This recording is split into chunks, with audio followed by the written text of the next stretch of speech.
Good evening, everybody. By now you've probably seen the breaking news at Breitbart.com that was also featured on Drudge Report and Infowars.com about the literary agent booklet from 1991 that came out with Barack Obama's bio in it, clearly stating that he was born in Kenya. And it says, Barack Obama, the first African-American president of the Harvard Law Review, was born in Kenya and raised in Indonesia and Hawaii. And this bio, this booklet, was kept that way until 2007, when it was changed right before his campaign for president to say Hawaii. But clearly it says he was born in Kenya. Okay, so this comes out, it goes viral on Infowars, it goes viral on Drudge and Breitbart, and then almost immediately, it seems like, right after we saw that, we saw, oops, this was a mistake. The agent or the editor that wrote that passage came forward to say it was a mistake and issued a statement saying, it's Miriam Goddard who wrote this, issued a statement. You're undoubtedly aware of the brouhaha stirred up by Breitbart about the erroneous statement in a client list Acton and Distel published in 1991 for circulation within the publishing industry only, like that matters, that Barack Obama was born in Kenya. This was nothing more than a fact-checking error by me, an agency assistant at the time. There was never any information given to us by Obama in any of his correspondence or any other communications suggesting in any way that he was born in Kenya and not Hawaii. Okay, I'm sorry, I can't even keep reading that because it's so stupid. Okay, first of all, who makes a mistake for 16 years? That's a really long time to just have a mistake.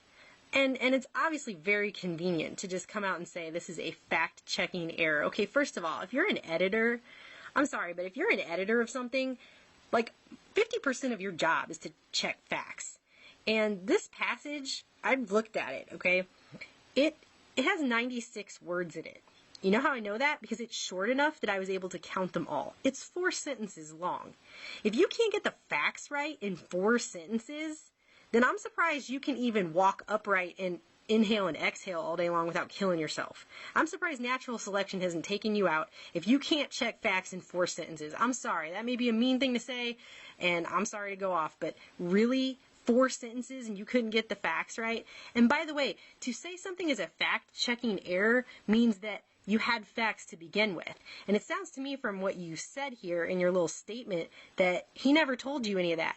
So if Obama never gave you any of that information, where did you get Kenya from? Did you just have a magic ball that you pulled out and talked to a genie in it or something and Kenya showed up in it? Did you spin a globe and put your finger down and Kenya was there and then you put that in there? I mean, how does that even work?